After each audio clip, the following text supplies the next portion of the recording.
You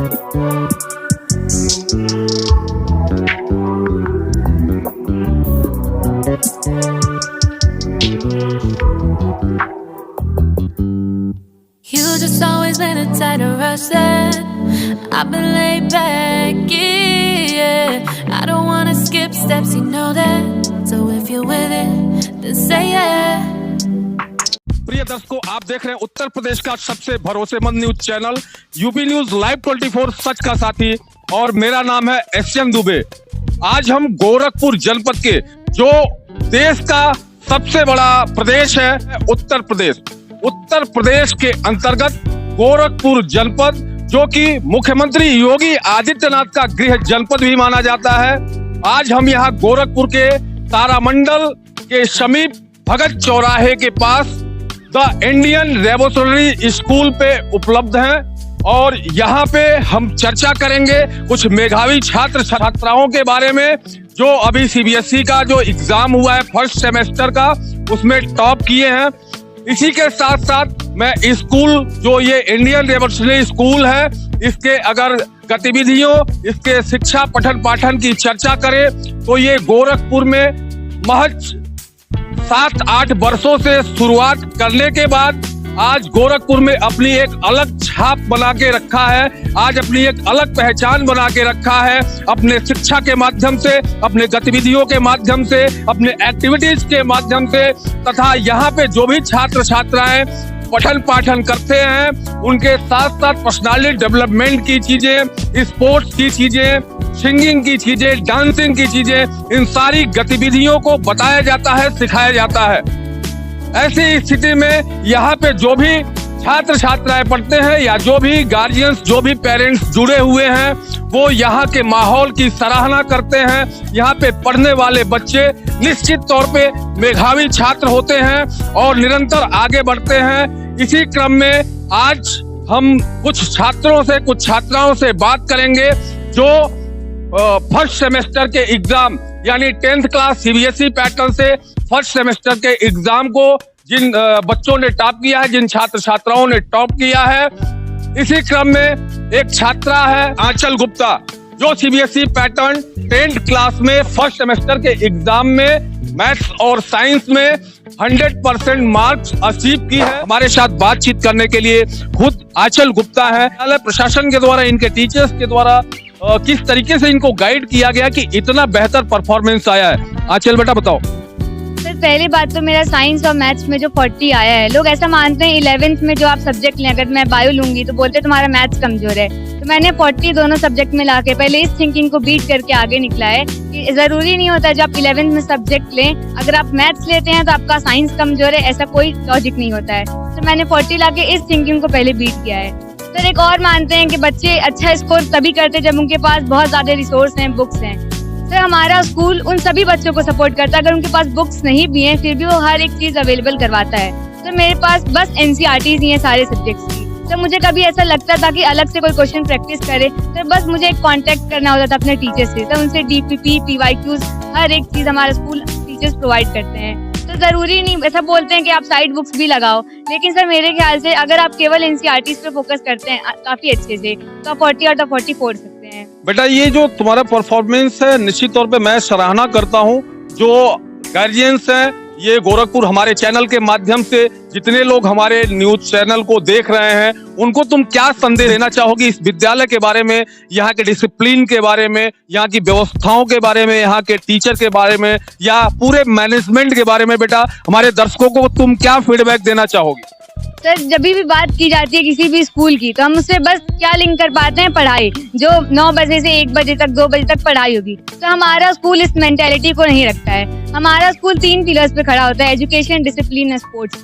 जो बच्चे sports में अच्छे हैं उनको 1 बजे के बाद टाइम दिया जाता है, उनको स्पोर्ट्स इंप्रूव करवाया जाता है, उनको उस फील्ड, उस लेवल तक लेकर जाया जाता है, वो अपने आप को प्रूव कर सके वो हैं क्या। तो जो बच्चे एजुकेशन में अपना काफी अच्छा दे सकते हैं, उनको 9 बजे से 1 बजे तक का टाइम दिया जाता है, जिसमें उनके ऊपर पूरा फोकस किया जाता है। तो ऐसा नहीं है जो स्पोर्ट्स कर रहे हैं तो उनको केवल स्पोर्ट्स का ही टाइम देते हैं, उनको भी, क्योंकि उनके पेरेंट्स चाहते हैं एजुकेशन भी उनका इम्प्रूव हो, तो उन बच्चों पे भी स्पेशल ट्रीटमेंट की जाती है, उनको भी अच्छे से रखा जाता है, उनकी भी थिंकिंग को समझा जाता है। सर, हमारे टीचर्स का बहुत सपोर्ट रहा है sir, as a resource, as a friend हमेशा। सर, बहुत बार ऐसा होता है टीचर जो टाइम मिलता है 40 मिनट का उसमें पढ़ाकर चले जाते हैं। तो स्कूल में आपको हर एक, हमारे स्कूल में सर एज अ बुक तो होती है, लेकिन उसके साथ ही साथ वो जब कंप्लीट हो जाता है उसके साथ सर हर वीकली हमें DPPs मिलते हैं जो हम सॉल्व करते हैं, जिसमें PYQs होते हैं, हमारे फ्रिक्वेंटली आस्क्ड क्वेश्चंस होते हैं। सर टीचर्स का इसमें बहुत बड़ा हमारा सपोर्ट रहा है। तो हमारा स्कूल उन सारे बच्चों को, चाहे उनके पास रिसोर्स है या रिसोर्स नहीं है, उनको हर वो रिसोर्स प्रोवाइड करता है कि वो अपना बेस्ट दे पाए। तुम्हारी बातें अच्छी लगी। इसके साथ साथ ओवरऑल तुम्हारे स्कूल के बारे में अगर मार्क देने की बात कहूँ तो कितने मार्क्स दोगी 10 मार्क्स में से? सर 10 आउट ऑफ, सर 10 से भी कुछ ज्यादा होता होगा तो मैं स्कूल को वो भी दूंगी, तो लेकिन अभी तो 10 में से पूछा गया तो 10 आउट ऑफ 10 है मेरी। वेरी गुड बेटा, थैंक यू। अभी आप देख रहे हैं मेधावी छात्र है जो भी फर्स्ट सेमेस्टर 10th का एग्जाम क्वालिफाई करके बेहतर परफॉर्मेंस के रूप में उभरे हुए हैं। इन सबका एक ही केवल कहना है कि हमारे स्कूल में 3 पिलर्स मुख्य रूप से हैं। आप समझ सकते हैं ये एक होल पैकेज है जो इंडियन रेवोल्यूशनरी स्कूल के माध्यम से ये दिया जा रहा है। इसके साथ साथ जो स्टूडेंट स्पोर्ट्स में भी अपनी रुचि रखते हैं उनके लिए भी बेहतर ध्यान दिया जाता है। मैं प्रज्वल से ये पूछूंगा, बेटा किस क्लास में हो तुम? क्लास 10 फर्स्ट सेमेस्टर एग्जाम अभी वेट किए हो, क्या मार्क्स है बेटा तुम्हारे? 93.2%। This is very good marks बेटा। तुम्हारी जो अगली प्लानिंग है नेक्स्ट सेमेस्टर की, वो किस तरीके से तुम्हारी तैयारी है और आगे जो है तुम क्या करना चाहोगे? इससे भी बेहतर मार्क्स लाओगे या इस पे स्टेबल रहोगे? क्या प्लानिंग है तुम्हारी? सर स्टेबिलिटी की कभी कोई वैल्यूएशन नहीं होती है जब तक हम अपने आप को इम्प्रूव नहीं करते हैं। कहा जाता है जो इंसान स्थिर है वो इंसान मरे के समान होता है, तो हमेशा चलते रहना चाहिए।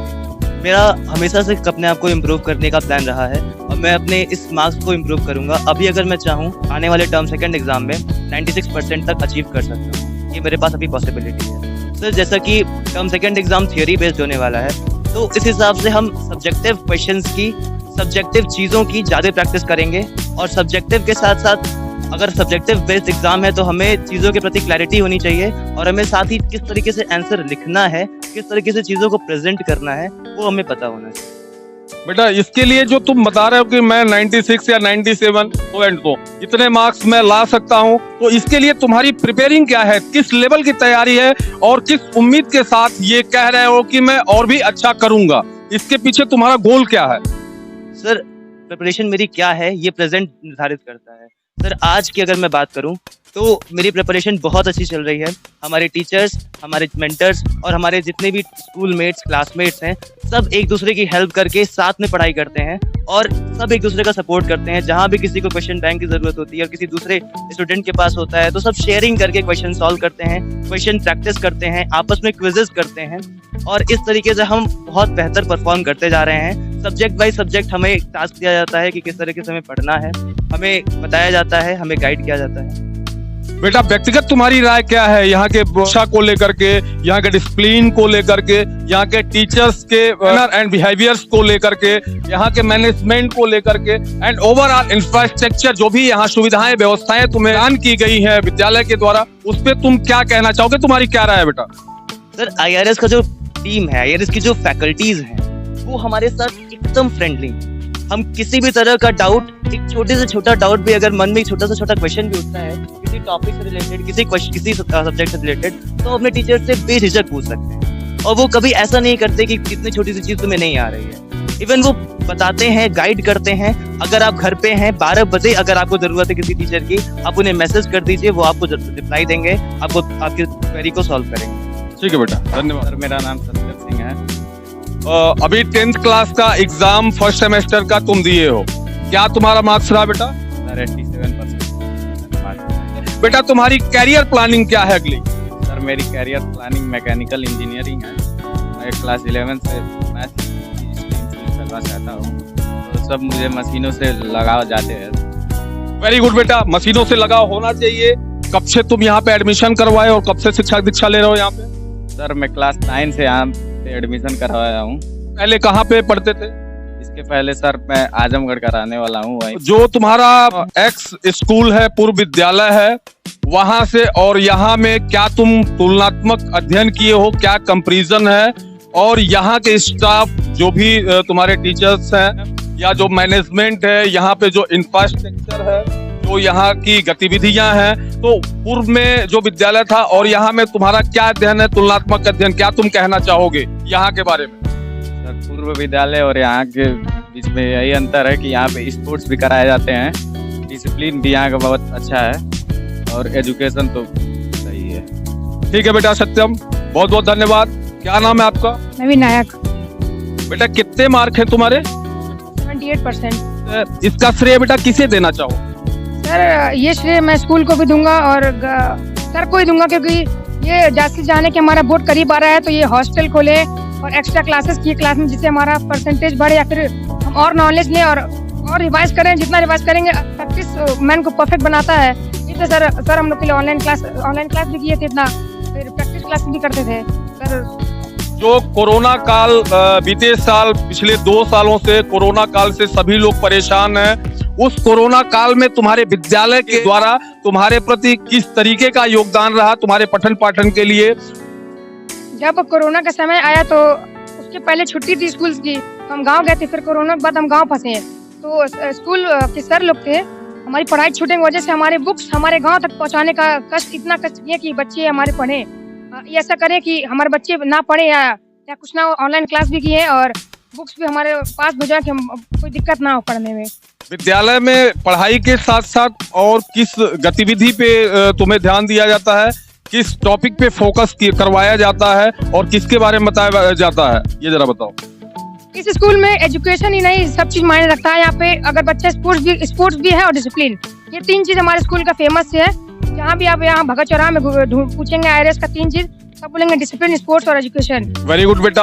अभी आप बातचीत कर रहे थे, बेहतर परफॉर्मेंस के साथ साथ ये कॉमेडी में भी अपना इंटरेस्ट रखते हैं और आगे जो है मर्चेंट नेवी में अपना कैरियर संवारना चाह रहे हैं। हम और भी कुछ मेधावी छात्र छात्राएं हैं जिनसे मैं फीडबैक जानना चाहूंगा। अगली कड़ी में मैं बात करता हूं। बेटा क्या नाम है? राहुल सिंह। क्या मार्क्स है तुम्हारा? सर 84%।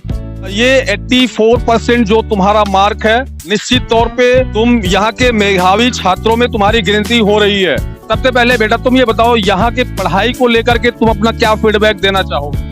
सर यहाँ के जो टीचर्स हैं बेसिकली हमारे बहुत ही ज़्यादा सपोर्टिव हैं, जो कि हमें इम्प्रूव करते हैं, हमारी नॉलेज को इम्प्रूव करते हैं, जिससे कि हम और भी ज़्यादा बेटर कर सकते हैं अपने स्टडीज़ में। सर तो हमारे जो टीचर्स हैं वो जैसे पहले जो टीचर्स थे सर वो इतने ज़्यादा केयर टेकिंग या फिर सपोर्टिव नहीं होते थे, लेकिन हमारे जो टीचर्स वो बहुत ही ज़्यादा टच में रहते हैं हमसे। सर मुझे लगता है कि यहाँ के जो टीचर्स हैं वो जैसे कि हम अगर मेहनत करते हैं या फिर हम जितना उतना ही हमारे टीचर्स भी हमें सपोर्टिव होते हैं और हमारी सारी गलतियों को, मिस्टेक्स को वो इम्प्रूव करने में बहुत ज़्यादा हेल्प करते हैं। बेटा कोरोना काल अभी गया है, 2 साल कोरोना काल से सभी लोग परेशान रहे, आम जनमानस से लेकर के पूरा विश्व परेशान रहा।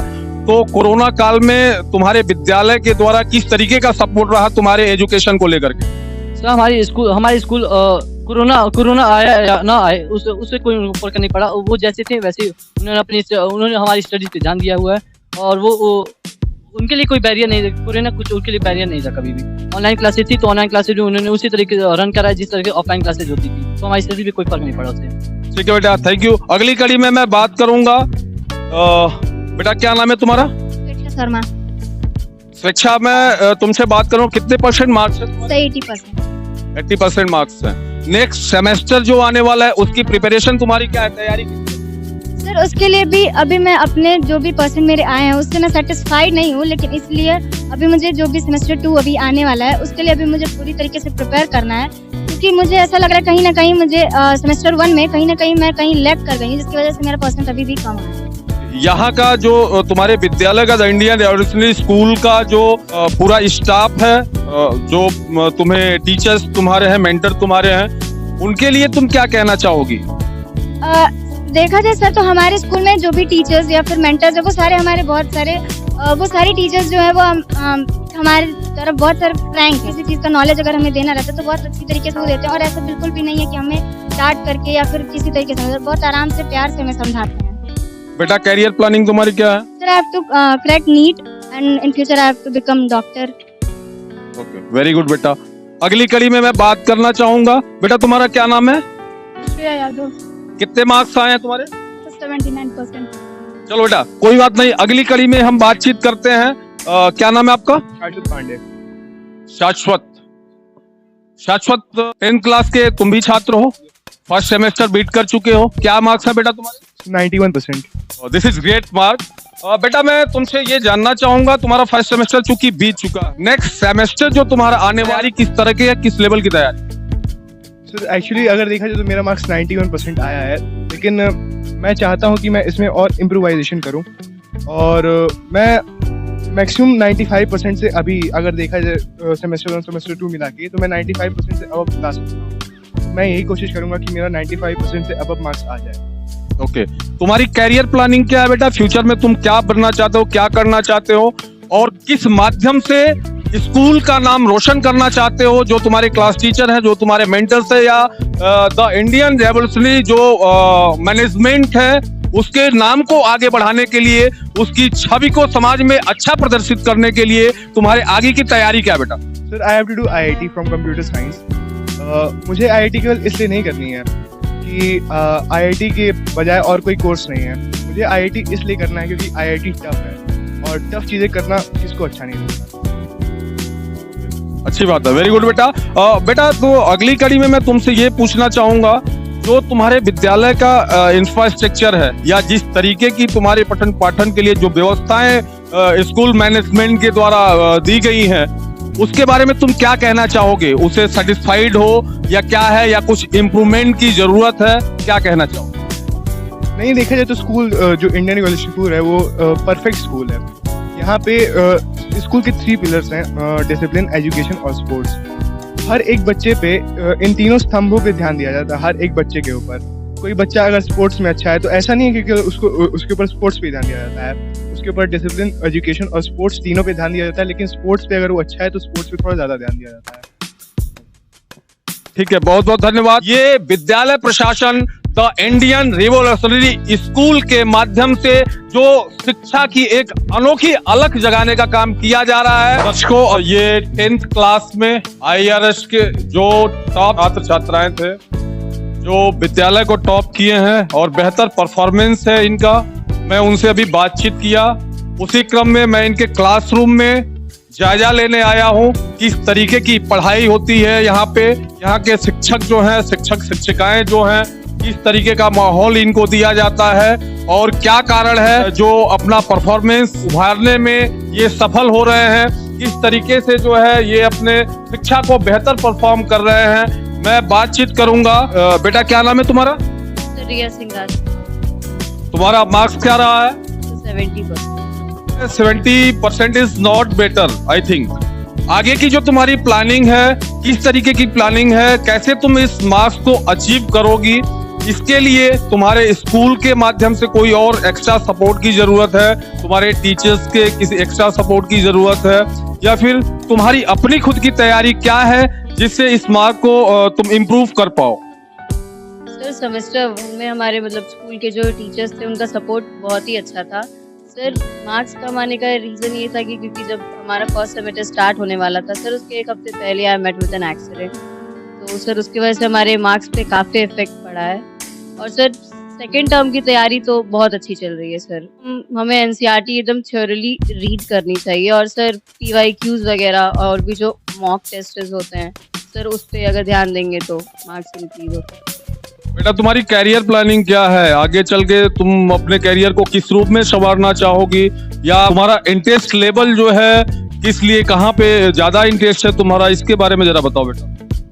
सर 10th के बाद तो हम ह्यूमैनिटीज लेके UPSC की तैयारी करेंगे सर, लेकिन उसके साथ साथ हमारा इंटरेस्ट डांसिंग और सिंगिंग में भी है सर। स्कूल सिर्फ स्पोर्ट्स को ही नहीं प्रमोट करता है सर, ऐसे भी बच्चे हैं जिनको डांसिंग और सिंगिंग में बहुत इंटरेस्ट है, तो उनको भी सपोर्ट करता है। यहाँ के जो स्टाफ हैं, जो टीचर्स हैं, इनके बारे में और विद्यालय प्रशासन के बारे में, मैनेजमेंट के बारे में तुम क्या फीडबैक तुम्हारा है? हमारे चैनल के माध्यम से जो आम जनमानस है या जो हमारे दर्शक हैं, उनको तुम क्या संदेश देना चाहोगी इस विद्यालय के लिए? सर इस विद्यालय में सर सबसे अच्छी चीज़ ये है कि यहाँ टीचर्स बच्चे पे इंडिविजुअली ध्यान देते हैं सर। मतलब बाकी स्कूलों में ऐसा होता है कि अगर 60 बच्चे अगर 50 बच्चों को समझ में आ गया तो उन 10 बच्चों पे ध्यान नहीं दिया जाता है सर, लेकिन ऐसी चीज़ें IRS में नहीं है। मतलब यहाँ हर बच्चे पे ध्यान दिया जाता है, और सर टीचर हमारे लिए 24 आवर्स अवेलेबल होते हैं। ठीक है बेटा, थैंक यू। तो आप देख सकते हैं यहाँ पे जो स्टूडेंट्स हैं उन सारे स्टूडेंट्स का यही कहना है कि इस विद्यालय में 3 पिलर्स मुख्य हैं, ये education and discipline and sport. तो ये 3 मुख्य रूप से पिलर हैं स्कूल के।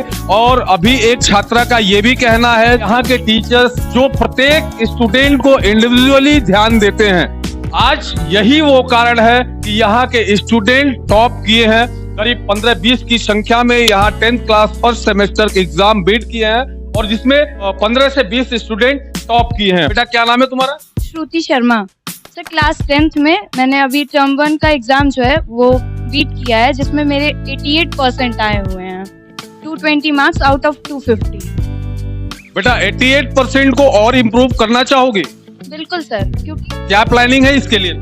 सर जैसा कि अभी टर्म 2 का एग्जाम पूरा बाकी है और हमारे पास समय भी काफी है, तो हम चाहते हैं कि किसी न किसी तरीके से हम इसको इम्प्रूव करें, क्योंकि अगर मैं अब से चाहूँ तब भी अभी 92 से 93% मेरा जा सकता है, जो कि एक बहुत अच्छा मार्क्स माना जाता है। कैरियर प्लानिंग क्या है बेटा तुम्हारी? सर मुझे केमिकल इंजीनियरिंग करनी है, IIT भी क्रैक करना है, मतलब केमिकल इंजीनियरिंग करनी है, बीटेक। तो फिर केमिकल इंजीनियरिंग ही तुम क्यों चुनी, क्या कारण है इसके पीछे?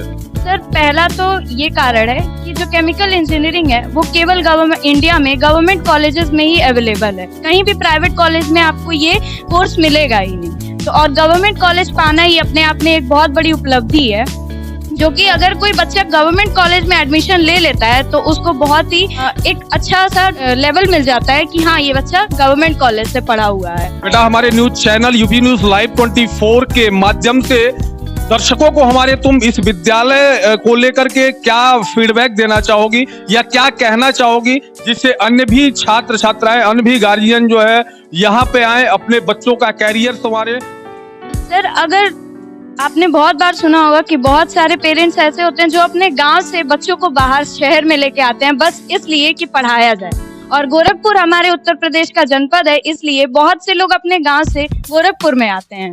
और गोरखपुर में अगर आ रहे हैं तो मेरी यही सलाह होगी कि आप एक बार द इंडियन रेवोल्यूशनरी स्कूल को ट्राई करें, अपने बच्चे को यहाँ पर उनका दाखिला कराएं और देखें कि आपके बच्चे में क्या इम्प्रूवमेंट होता है, क्योंकि इम्प्रूवमेंट ही ज्यादा जरूरी होती है बच्चे में, ताकि वो आगे कुछ कर सके, और ये स्कूल आपको जरूर अच्छा रिजल्ट देगा।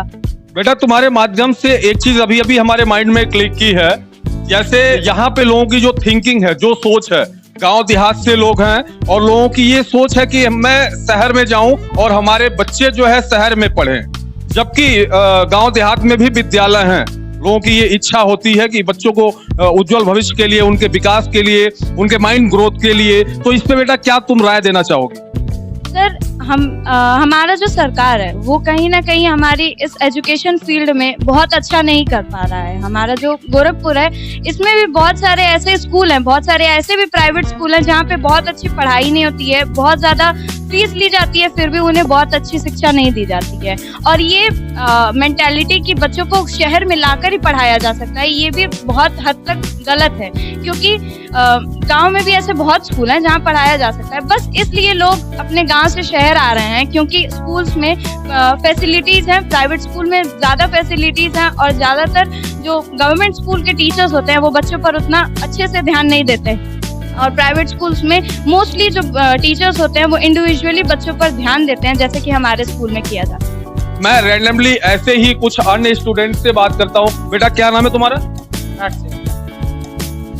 यहाँ के फीस वगैरह को लेकर के क्या कहना चाहोगे, या जो सुविधाएं मिल रही हैं, जिस तरीके का तुम्हें शिक्षा यहाँ पे मिल रहा है, तो इसके बारे में तुम क्या कहना चाहोगे? देखिए कि फीस यहाँ का ठीक है, बाकी फैसिलिटी टीचर अच्छे से पढ़ाते हैं, एजुकेशन में भी सपोर्ट करते हैं, स्पोर्ट्स में भी सपोर्ट करते हैं, और ये भी सिखाते हैं कि अनुशासन कैसे करें, शांत मतलब। इसमें ऐसी क्या सुविधाएं हैं, ऐसा क्या स्पेशल है कि लोग यहाँ पर आए, क्या कहना चाहोगे इसके बारे में? यही कहना चाहेंगे कि यहाँ पे स्टडी बहुत अच्छा होता है, बाकी और फील्ड में भी मतलब ट्राई करते हैं लोग कि बाकी बच्चे अच्छा करें। ठीक है बेटा, थैंक यू। अभी हम देखिए अन्य बच्चों से भी बात किए कि यहाँ पे एजुकेशन किस तरह का है, कैसे पढ़ाया जाता है। यहाँ पे एक अध्यापिका हैं जो हिंदी की टीचर हैं, मैं मैडम से भी उनका फीडबैक जानना चाहूँगा कि किस तरीके का जो है माहौल इनको यहाँ मिलता है और स्कूल मैनेजमेंट की तरफ से किस तरीके की गाइडलाइन है इनको अपने स्टूडेंट्स के लिए। मैडम क्या नाम है आपका? अनुपा मैडम, आप कितने तक के छात्रों को हिंदी आप हाई स्कूल तक? मैडम ये जो इंडियन रेवोल्यूशनरी स्कूल है, इस स्कूल मैनेजमेंट की तरफ से बच्चों की शिक्षा को लेकर के आपको दिशा निर्देशन क्या है, गाइडलाइन किस तरह की?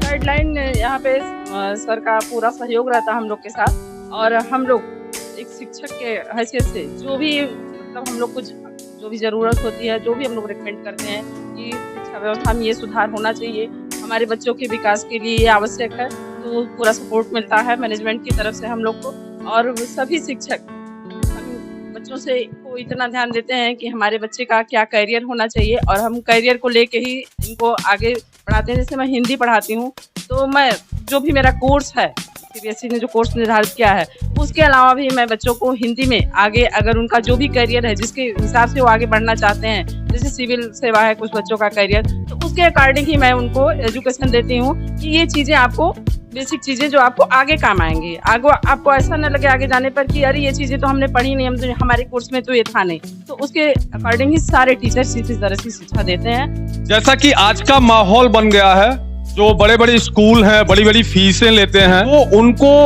हिंदी से नाता बिल्कुल टूटता जा रहा है। क्योंकि आप हिंदी की अध्यापिका हैं, इसलिए हमारे दिमाग में ये सवाल आ गया। तो बिल्कुल ही हिंदी से नाता टूटता जा रहा है, और सभी लोग जानते हैं, आप हिंदी से हैं तो आपको भी ये पता ही होगा कि हिंदी एक ऐसी राष्ट्रीय भाषा है जिसके माध्यम से और जिसमें संस्कार निहित होता है। तो ऐसी स्थिति में अन्य विद्यालय वाले जो हैं वो बिल्कुल ही भूल जा रहे हैं हिंदी। मतलब बच्चों को इवन प्रणाम, नमस्ते या फिर बस केवल good morning, good evening, good afternoon, बस इसी में वो घुल मिल जा रहे हैं। तो आपके तरफ से क्या इसी तरह का होता है या फिर आप कुछ अलग करती? जी बिल्कुल नहीं, हमारे बच्चे हिंदी की अच्छी जानकारी रखते हैं, बच्चों का भी काफी इंटरेस्ट है हमारे बच्चों का हिंदी में। ऐसा नहीं है, ये इंग्लिश भी अपनी जगह पे बहुत अच्छा परफॉर्मेंस करते हैं। आपने जैसे इंटरव्यू लिया, आपने जो भी हिंदी में पूछा तो हमारे बच्चों ने हिंदी में से बात किया, तो हमारे बच्चे बिल्कुल इस काबिल हैं, जैसा माहौल होता है वैसा वो जवाब देते हैं, और हिंदी की काफी रिस्पेक्ट करते हैं। हमारे बच्चों के दिमाग में हिंदी की रिस्पेक्ट है, उन्हें अच्छी तरह पता है कि हिंदी सिर्फ भाषा नहीं, हिंदी एक संस्कृति है, एक संस्कार है। बोर्ड स्कूल है जो इंग्लिश मीडियम, चूंकि इसको कहा ही जाता है, क्योंकि इंग्लिश का प्राइवेट क्षेत्र में आजकल बच्चे ज्यादा करियर बनाने की सोचते हैं, तो वहाँ इंग्लिश की मांग बढ़ गई है, लेकिन फिर भी हिंदी का अपना अस्तित्व अपनी जगह कायम है। और अभी भी जो बड़े एग्जाम होते हैं, जैसे सिविल सर्विसेज ही ले लीजिए, तो उसमें 25% क्वेश्चन हिंदी से होते हैं, और हमारे सारे बच्चे जो अगर जो उस क्षेत्र में जाना चाहते हैं, लगभग सभी उसके लिए प्रिपेयर हैं, और हिंदी को उतना ही सम्मान देते हैं जितना वो अपनी माँ को देते हैं, जितना इस भारत भूमि को देते हैं, उतना ही हिंदी हमारी मातृभाषा को हमारे। ठीक है मैडम, बहुत बहुत धन्यवाद आपसे बातचीत करके और हिंदी भाषा के बारे में जान करके बहुत अच्छा लगा। चूंकि आप हिंदी की अध्यापिका हैं और बच्चों को हिंदी के बारे में बताती हैं। मेरा एक प्रश्न भी था कि अन्य सीबीएसई पैटर्न या एनसीईआरटी पैटर्न के जो विद्यालय हैं वो बिल्कुल हिंदी भाषा विलुप्त होती जा रही है, उनके माध्यम से बच्चे हिंदी के बारे में कुछ भी नहीं जान रहे हैं। ऐसा नहीं होना चाहिए। हिंदी एक हमारी राष्ट्रीय भाषा है, और ये केवल भाषा ही नहीं बल्कि हमारी एक संस्कृति है, एक संस्कार है, इसलिए इसको न भूलिए। बहुत बहुत धन्यवाद। आप देख रहे थे उत्तर प्रदेश का भरोसेमंद news channel UP news live 24 सच का साथी। प्रिय दर्शकों, अगर मेरे चैनल को आप YouTube के माध्यम से देख रहे हैं तो मेरे चैनल को सब्सक्राइब, लाइक, शेयर व कमेंट देकर अपनी राय देना मत भूलिएगा। बहुत बहुत धन्यवाद।